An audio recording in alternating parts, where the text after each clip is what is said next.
Hello students, video शुरू करने से पहले प्लीज चैनल को लाइक, शेयर और सब्सक्राइब जरूर करें। एक इम्पॉर्टेंट इन्फॉर्मेशन, अगर आपको इस वीडियो के नोट्स चाहिए तो डिस्क्रिप्शन बॉक्स में दिया गया डाउनलोड लिंक चेक करें। Thank you. चलिए शुरू करते हैं। इस वीडियो में हम पढ़ेंगे EPS 9 comparative government and politics के प्रीवियस ईयर क्वेश्चन और most important questions with answers. यह क्वेश्चंस आपके एग्जाम के लिए बहुत इंपॉर्टेंट है। अगर आपने ये अच्छे से कर लिए तो एग्जाम निकलना पक्का है। Let's begin. Question 9, right a short note on the working of judicial review in the United states and India. Question explanation. इस क्वेश्चन में हमें जुडिशियल रिव्यू का मतलब समझाना है और ये कैसे काम करता है यूएसए और इंडिया में, ये बताना है।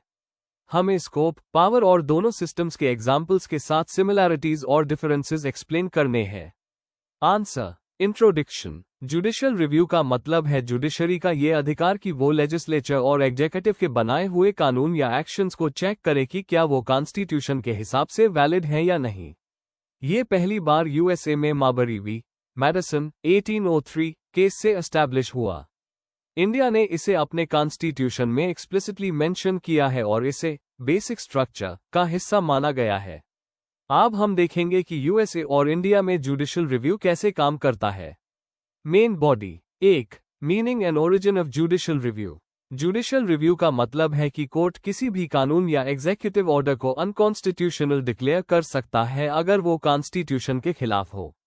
यूएसए में ये मार्बरी वर्सेस मैडिसन 1803 केस से एस्टैब्लिश हुआ, जबकि कॉन्स्टिट्यूशन में डायरेक्टली मेंशन नहीं था। इंडिया में इसे आर्टिकल्स 13, 32, 131 to 136 और 226 में एक्सप्लिसिटली दिया गया है।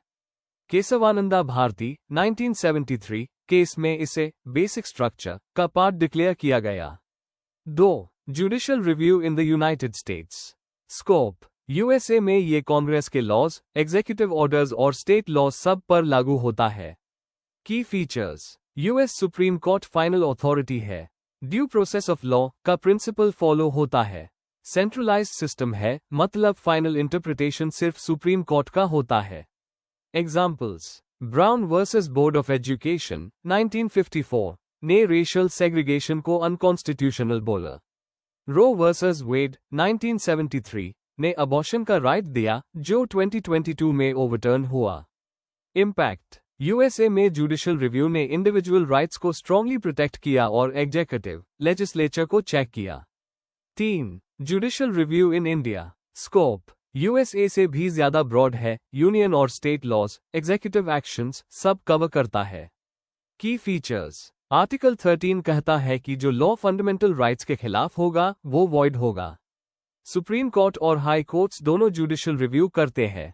Procedure established by law principle follow होता है, जो मेनका गांधी केस 1978 के बाद एक्सपेंड होकर ड्यू प्रोसेस के क्लोजर हो गया। एग्जाम्पल्स। केशवानंदा भारती 1973 ने बेसिक स्ट्रक्चर डॉक्ट्रीन एस्टेब्लिश किया। इंदिरा गांधी वर्सेस राजनारायण 1975 ने फ्री एंड फेयर इलेक्शंस को प्रोटेक्ट किया। मनरवा मिल्स 1980 ने पार्लियामेंट की पावर को लिमिट किया। इम्पैक्ट। इंडिया में जुडिशियल रिव्यू डेमोक्रेसी का गार्डियन है, जो एंश्योर करता है कि लेजिस्लेचर और एग्जीक्यूटिव कॉन्स्टिट्यूशनल लिमिट्स में काम करें। 4. Comparative analysis. सिमिलैरिटी। दोनों देश में कॉन्स्टिट्यूशन को सुप्रीम बनाए रखना और राइट्स को प्रोटेक्ट करना है मेन एम है। Difference in scope. यूएसए में इम्प्लाइड पावर है और लिमिटेड है, जबकि इंडिया में एक्सप्लिसिटली लिखा गया है और स्कोप ज्यादा ब्रॉड है। स्ट्रक्चर। यूएसए में सेंट्रलाइज्ड सिस्टम है, इंडिया में dual system, supreme court plus high courts. Rights protection. USA ज्यादा इंडिविजुअल लिबर्टीज पे फोकस करता है, जबकि इंडिया सोशल जस्टिस और कलेक्टिव वेलफेयर को भी इंपॉर्टेंस देता है। कंक्लूजन। जुडिशियल रिव्यू यूएसए और इंडिया दोनों में कॉन्स्टिट्यूशनल डेमोक्रेसी का एक इंपॉर्टेंट पिलर है। यूएसए ने इसे जुडिशियल प्रेसिडेंट से एस्टेब्लिश किया, जबकि इंडिया ने इसे कॉन्स्टिट्यूशन में लिखकर अडॉप्ट किया। दोनों सिस्टम्स का एम एक हाई है, कॉन्स्टिट्यूशन की सुप्रीमेसी को प्रोटेक्ट करना और डेमोक्रेसी को मजबूत बनाना। यह मैकेनिज्म ही इंश्योर करता है कि रूल ऑफ लॉ हमेशा बना रहे। If you need the notes of this video, there is a download link in the description box. Be sure to check it out. Thank you. Question 10. What are the effects of globalization on working class? Question explanation. इस question में हमें यह समझना है कि globalisation ने working class पर क्या असर डाला है। हमें पॉजिटिव और नेगेटिव दोनों इफेक्ट्स एक्सप्लेन करने हैं, जैसे एम्प्लॉयमेंट, वेजेस, लेबर राइट्स और सामाजिक स्थिति पर क्या प्रभाव हुआ है। एग्जाम्पल्स इंडिया और दुनिया के और थियरीज के साथ देने चाहिए। आंसर। इंट्रोडक्शन। ग्लोबलाइजेशन का मतलब है दुनिया के इकोनॉमीज, सोसाइटीज और कल्चर्स का एक दूसरे से जुड़ना। इसने ट्रेड, प्रोडक्शन और लेबर मार्केट को बदल दिया है। वर्किंग क्लास मतलब मजदूर, वेज लेबरर्स और सर्विस सेक्टर के कामगार सबसे ज्यादा प्रभावित हुए हैं। ग्लोबलाइजेशन ने नए मौके लाए हैं, पर साथ ही जॉब इनसिक्योरिटी, वेज इनइक्वालिटी और मजदूरों के अधिकारों की कमी भी लाई है। मार्क्स और नए थिंकर्स के हिसाब से ग्लोबलाइजेशन लोकल मजदूरों को ग्लोबल कैपिटलिज्म का हिस्सा बनाता है। Main body. 1. रोजगार के मौके और जॉब इनसिक्योरिटी। Positive side. नए सेक्टर्स जैसे आईटी, सर्विसेज, बीपीओ ने क्रो ऑन नौकरियां दी है। इंडिया में यूथ को नए करियर ऑप्शंस मिल है। Negative side. पर ट्रेडिशनल इंडस्ट्रीज जैसे टेक्सटाइल्स और छोटी मैन्युफैक्चरिंग को ग्लोबल कंपटीशन से नुकसान हुआ। कई मजदूर बेरोजगार हुए और कॉन्ट्रैक्ट जॉब्स बढ़ने लगी। 2. वेजेस और working conditions. Positive side. High skilled sectors में सैलरीज बढ़ी है, एमएनसी ने अच्छी फैसिलिटीज और ट्रेनिंग दी है। Negative side. लेकिन आम मजदूर के लिए हालत खराब हुए। रेस टू द बॉटम चलती है, जहां कंपनीज मजदूरों को कम तनख्वाह, लंबी ड्यूटी और कम बेनिफिट्स देती है। सेज या बांग्लादेश के गारमेंट फैक्ट्रीज इसका एग्जाम्पल है। 3. लेबर राइट्स और ट्रेड यूनियंस। राइट्स की कमी। कॉन्ट्रैक्ट लेबर के वजह से यूनियंस कमजोर हुए। एमएनसीएस में ऑर्गेनाइज करना मुश्किल है। Labour flexibility. सरकार ने इन्वेस्टर्स के लिए लेबर लॉज रिलैक्स किए हैं, जिससे एम्प्लॉयर को फायदा पर वर्कर का बार्गेनिंग पावर कम हुआ। Case example. इंडिया में लेबर लॉ रिफॉर्म्स जैसे फिक्स्ड टर्म एम्प्लॉयमेंट ने जॉब सिक्योरिटी को और कम कर दिया। 4. सामाजिक और सांस्कृतिक असर। Work culture change. नई टेक्नोलॉजी और प्रोफेशनलिज्म से वर्कर्स को स्किल्स अपडेट करनी पड़ती है। माइग्रेशन और अर्बनाइजेशन। गांव से शहरों तक मजदूरों का माइग्रेशन हुआ, जिससे स्लम्स, भीड़ और लो लिविंग स्टैंडर्ड्स बढ़े। Gender impact. वुमेन वर्कफोर्स में ज्यादा शामिल हुई है, खासकर गारमेंट और सर्विस सेक्टर्स में। पर उन्हें कम तनख्वाह मिलती है और घर का बोझ भी उठाना पड़ता है। कंक्लूजन। ग्लोबलाइजेशन का वर्किंग क्लास पर असर मिक्स्ड है। एक तरफ नए जॉब्स और स्किल्ड वर्कर्स के लिए ज्यादा सैलरी मिली, पर दूसरी तरफ बेरोजगारी, इनफॉर्मल जॉब्स और राइट्स की कमी भी बढ़ी। हमें बैलेंस बनाना होगा, जहां सरकार और ग्लोबल इंस्टीट्यूशंस मजदूरों के अधिकार सुरक्षित करें और स्किल डेवलपमेंट प्रमोट करें। अगर वर्किंग क्लास को प्रोटेक्शन और बार्गेनिंग पावर मिलेगी, तभी वो ग्लोबलाइजेशन की दौड़ में टिक पाएगी। If you need the notes of this video, there's a download link in the description box. Be sure to check it out. Thank you. Question 11. Describe the features of the farmers' movements in India. Question explanation. इस question में हमें भारत के किसान आंदोलनों के main features explain करने हैं। हमें उनके बैकग्राउंड, वजहें, लीडरशिप, मेथड्स ऑफ स्ट्रगल और उनके इम्पैक्ट पर फोकस करना है। कुछ इंपॉर्टेंट एग्जाम्पल्स भी देने हैं। आंसर। इंट्रोडक्शन। इंडिया के किसान आंदोलन ने हमारे समाज और राजनीति को गहरा असर दिया है। ये आंदोलन एक्सप्लॉयटेशन, कर्ज और एग्रेरियन क्राइसिस के अगेंस्ट खड़े हुए। ब्रिटिश जमाने में भी ये शुरू हुए और आज तक चल रहे हैं। धनगरे और गैल ओमवेदत जैसे स्कॉलर्स ने इन पर काफी रिसर्च की है। इस जवाब में हम historical background, features, leadership, methods और इम्पैक्ट डिस्कस करेंगे। Main body. 1. Historical background of farmer movements. Pre independence. Zamindari system और ब्रिटिश रेवेन्यू पॉलिसीज ने किसानों को बहुत सताया। Indigo revolt 1859, Deccan riots 1875, Tebhaga movement 1946-47 जैसे उदाहरण इसके प्रूफ है। ये आंदोलन ज्यादातर स्पॉन्टेनियस और लोकल लेवल पर होते थे। Post independence. आजादी के बाद भी लैंड इनइक्वालिटी, एमएसपी का इशू और कर्ज के प्रॉब्लम बने रहे। इस दौर में आंदोलन ज्यादा ऑर्गेनाइज्ड और पॉलिटिकल सपोर्ट के साथ आए। 2. Key features of farmers movements. Economic वजहें। हाई रेंट, कर्ज, अनफेयर मंडी प्राइसेस और सब्सिडीज की डिमांड मेन कॉजेज रहे। Class nature. गरीब किसान और लैंडलेस लेबरर्स के अलावा मिडिल और रिच फार्मर्स भी शामिल हुए। BKU जैसे ऑर्गेनाइजेशंस ने MSP और बिजली के मुद्दों पर आंदोलन किया। आइडियोलॉजी, मार्क्सिस्ट और सोशलिस्ट सोच का असर ZYA डिटार वेस्ट बंगाल और आंध्र प्रदेश के मूवमेंट्स पर रहा। लीडरशिप, गांधी जी, चंपारण, स्वामी सहजानंद सरस्वती, AIKS, चरण सिंह और महेंद्र सिंह टिकैत जैसे लीडर्स ने लीड किया। मेथड्स, प्रोटेस्ट मार्च, सत्याग्रह, कर छोड़ो और हाईवेज ब्लॉक करना जैसे तरीके उस किए गए। 3 major examples. Champaran movement 1917, Gandhi ji का पहला बड़ा किसान आंदोलन। तेभगा मूवमेंट 1946, बंगाल के शेयरक्रॉपर्स की डिमांड थी कि 2/3 RD हिस्सा उन्हें मिले। तेलंगाना स्ट्रगल 1946-51, हैदराबाद में जमींदारों के खिलाफ लड़ाई।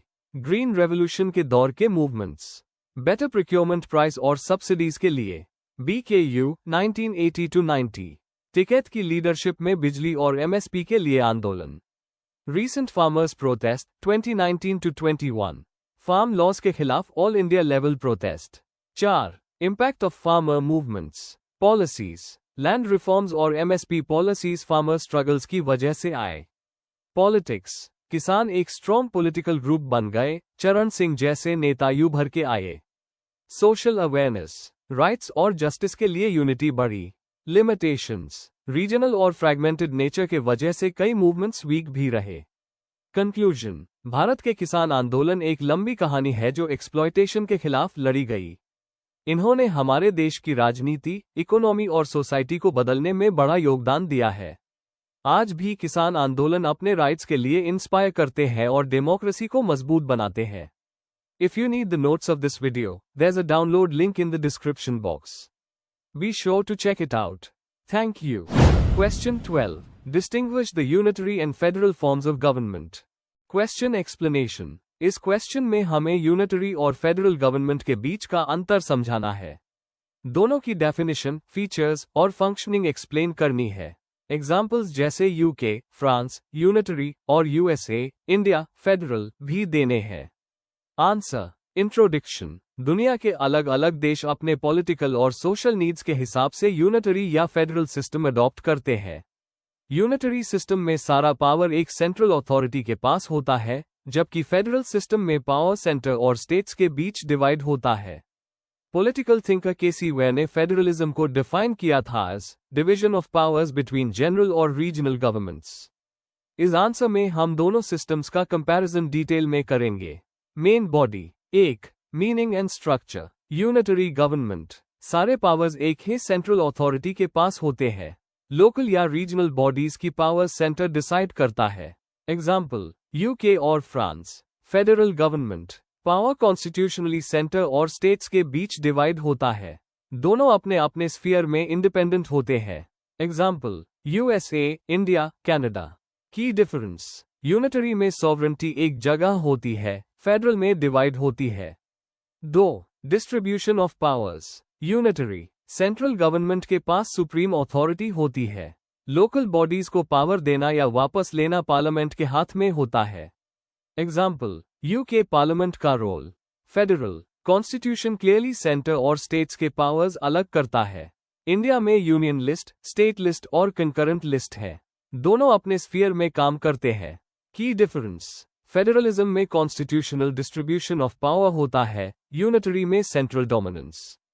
3 constitutional rigidity versus flexibility. Unitary, constitution generally flexible होता है। सेंट्रल लेजिस्लेचर इजीली अमेंड कर सकती है। एग्जाम्पल, UK में रिटन रिजिड कॉन्स्टिट्यूशन नहीं है। फेडरल, कॉन्स्टिट्यूशन रिजिड होता है और अमेंडमेंट के लिए स्पेशल प्रोसीजर लगता है। एग्जाम्पल, USA में अमेंडमेंट्स को स्टेट्स की अप्रूवल चाहिए होती है। की डिफरेंस, फेडरल कॉन्स्टिट्यूशन रिजिड होता है ताकि स्टेट्स की ऑटोनॉमी सेफ रहे। 4 judiciary and conflict resolution. Unitary, judiciary का रोल लिमिटेड होता है क्योंकि सारा पावर सेंटर के पास है। सेंटर इजीली इंटरवीन कर सकता है। फेडरल, जुडिशरी काफी इंपॉर्टेंट होती है डिस्प्यूट्स रिजॉल्व करने के लिए सेंटर और स्टेट्स के बीच। Example, Supreme Court of India और US Supreme Court. Key difference, federal system में जुडिशरी गार्डियन होती है, यूनिटरी सिस्टम में जुडिशरी कंपैरेटिवली वीक होती है। 5 examples and applications. Unitary states. UK, France, Japan, Sri Lanka. Federal states, USA, India, Canada, Australia. Unitary system का advantage है uniformity और strong control, जबकि फेडरल सिस्टम का फायदा है डाइवर्सिटी और local autonomy.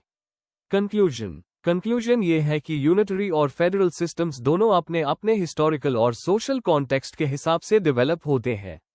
Unitary system centralisation के जरिए यूनिटी बनाता है, जबकि फेडरल सिस्टम डाइवर्सिटी को रिस्पेक्ट करते हुए पावर डिस्ट्रीब्यूट करता है। छोटे countries generally unitary system prefer करते हैं और बड़े और diverse countries federal system adopt करते हैं। If you need the notes of this video, there's a download link in the description box. Be sure to check it out. Thank you. Question 13. Write short notes on any two of the following in about 100 words each. Each part carries 6 marks. A. Democratic rights and human rights. B. Theocratic regime. C. New social movement. D. Green movement. Question explanation. इस question में हमें दिए गए 4 topics में से किसी 2 पर short notes लिखने हैं। हर नोट में डेफिनेशन, बेसिक फीचर्स और एग्जाम्पल्स देने हैं। सवाल का मेन फोकस कॉन्सेप्ट समझने और उसकी इंपॉर्टेंस दिखाने पर है। आंसर। इंट्रोडक्शन। यह क्वेश्चन कंपैरेटिव पॉलिटिक्स के इंपॉर्टेंट टॉपिक्स पर बेस्ड है। डेमोक्रेटिक राइट्स और ह्यूमन राइट्स इंडिविजुअल की फ्रीडम और डिग्निटी को समझाते हैं। थियोक्रेटिक रेजीम एक ऐसा सिस्टम है जहां रिलीजन और पॉलिटिक्स एक हो जाते हैं। साथ ही न्यू सोशल मूवमेंट्स और ग्रीन मूवमेंट नए सामाजिक और पर्यावरणिक इश्यूज को उठाने वाले आंदोलन है। इन पॉइंट्स को डिटेल में समझते हैं। Main body. 1. Democratic rights and human rights. Meaning. Human rights universal होते हैं जो हर इंसान को जन्म से मिलते हैं, जैसे जीवन का अधिकार, सम्मान और आज़ादी। डेमोक्रेटिक राइट्स वो होते हैं जो एक डेमोक्रेसी अपने नागरिकों को देती है, जैसे वोट का अधिकार, स्पीच की freedom. Relation. Human rights broad concept है, डेमोक्रेटिक राइट्स उसका एक हिस्सा है। एग्जाम्पल। भारत का संविधान फंडामेंटल राइट्स देता है जो दोनों हाई ह्यूमन और डेमोक्रेटिक राइट्स है। इंपॉर्टेंस। इंसान की डिग्निटी प्रोटेक्ट करते हैं, डेमोक्रेसी को स्ट्रांग बनाते हैं। 2. Theocratic regime. डेफिनेशन। एक ऐसा राजनीतिक सिस्टम जहां रिलीजन और स्टेट एक साथ चलाए जाते हैं।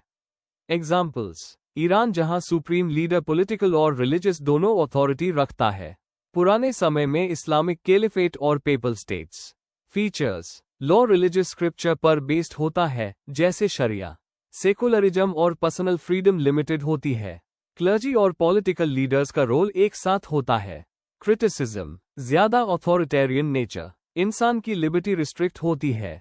3. New social movements. मीनिंग। यह 20वीं सेंचुरी के सेकेंड हाफ में उभरे और ट्रेडिशनल क्लास स्ट्रगल के अलावा नए इश्यूज पर फोकस करते हैं, जैसे environment, gender equality, human rights, identity issues. Examples. Civil rights movement, USA. Women's movement, anti nuclear movements. Features. Decentralized और पार्टिसिपेटरी स्ट्रक्चर, एनजीओ और इंटरनेशनल नेटवर्क्स का सपोर्ट। ज्यादा सोशल और कल्चरल फोकस, कम economic redistribution. 4. Green movement. Meaning. एक ऐसा आंदोलन जो एनवायरनमेंट और इकोलॉजी को बचाने के लिए चला। ओरिजिन। 1960-70 में पॉल्यूशन और क्लाइमेट चेंज की वजह से शुरू हुआ। रेचल कार्सन की किताब साइलेंट स्प्रिंग ने इस आंदोलन को इंस्पायर किया। एग्जाम्पल्स। भारत का चिपको मूवमेंट, ग्लोबल लेवल पर Fridays for future. Features. Sustainable development पर जोर, डिफॉरेस्टेशन और पॉल्यूशन के खिलाफ कैंपेन्स, रिन्यूएबल एनर्जी और रिसाइकलिंग को प्रमोट करना। कंक्लूजन। इन टॉपिक्स से हमें समझ आता है कि मॉडर्न पॉलिटिक्स सिर्फ पावर और इकोनॉमी तक लिमिटेड नहीं है, बल्कि human dignity, religious authority, social justice और एनवायरनमेंट भी इक्वली इंपॉर्टेंट इश्यूज है। आज के समय में इन सभी कॉन्सेप्ट्स को समझना एग्जाम के लिए ही नहीं, बल्कि एक रिस्पॉन्सिबल सिटीजन के लिए भी जरूरी है। Before we end, please like, share and subscribe the channel for more such study materials and one important information अगर आपको नोट्स चाहिए, तो डिस्क्रिप्शन बॉक्स में डाउनलोड लिंक दिया हुआ है। जरूर चेक करें। Thank you.